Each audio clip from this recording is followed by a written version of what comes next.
Boxing Club, and for today's Tip Tuesday, we're going to give you some tips on how to improve your squatting technique. A lot of people think this should be easy because you squat up and down all day, getting in and out of a chair or sitting in your car. So it seems like this is something your body should naturally know how to do, but actually when it comes to doing this for exercise, and then when you start introducing load, a lot of mistakes can be made here. So we're going to give you some tips so you can squat more effectively and safely. Stay tuned. So first of all, guys, what you want to think about when you're squatting is always start with the basic body weight squat. You need to earn that weight that you're going to add to this movement pattern. If you can't perform a squat properly without weight and in the perfect range of motion, then you do not get to add weight yet. All you'll be doing is injuring yourself if you add weight before your form is correct. The first thing here that we teach our girls to do is to properly place their feet the appropriate distance apart. So we usually use a range from about hip to shoulder width. Again, there's many different versions of squatting. This is just what we use here for the basic squat at Knockout. So feet are about shoulder width apart. The next thing we have our girls do is flare their feet out slightly. Yes, some people teach squats with their toes straight ahead. It's not wrong. This is just how we do it. We add a little bit of a flare to the feet. The thing you want to be aware of here is not to over flare your feet out and go into more of a sumo or a plie type squat. So again, hip to shoulder width apart, feet are slightly flared out. The next thing you want to think about is where the weight is distributed in your foot. Ideally, you want it to stay towards the back of the foot or the heel. You do want to have weight distributed through the whole foot, but primarily towards the heel. You don't want to rise up onto the balls of the feet at the top or the bottom of the squat. Keep the weight in your heels. The other thing you want to think about when it comes to the lower part of this movement, the lower part of your body here, is driving the knees out towards the pinky toes.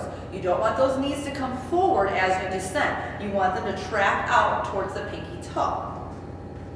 Also, when you're descending into the squat, you want to make sure that your chest is up, but that your rib cage is down. You don't want to extend too much and open up the chest too much. So chest up and then pull the rib cage down. The last thing we prepare before we get into that squat is remembering where the movement comes from, which is flexing at the hip versus hinging at the waist. So I'm going to put all that together and show you what that looks like. My feet are about shoulder width apart, toes are flared out. I like to put my hands in front of me when I squat. Some people like to have their hands out and kind of simulate what it would be like to have a barbell on their back, and some people like to bring their hands out in front of them as they squat to kind of counterbalance. I like to keep my hands right in front. So, feet are in the right position, rib cage is down, chest is up. I'm going to think about spreading the floor with my feet to make room for my hips to come sink down towards the floor. So I'm going to drop down, chest is up, abs are engaged, knees are tracking out towards the pinky toe, weight is in my heels, and then I'm going to drive up through the heels and stand up. Do that again. Again, abs are engaged, rib cage is down, weight is in my heels.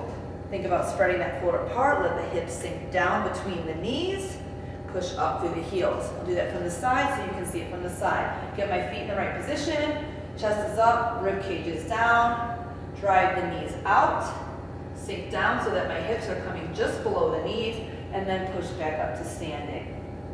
So those are just a couple tips on how to improve your squat technique. Squats, again, are a very complicated movement that people don't realize how much goes into a perfect squat. And actually, there's no perfect squat. Nothing you ever do is going to be perfect every time. You can always work on making it better. So practice those tips, and you will see that as you get better at the bodyweight squat, then you can start adding weight and make the movement more challenging. So we hope that tip was helpful when it comes to squatting, and we will see you next week for Tip Tuesday.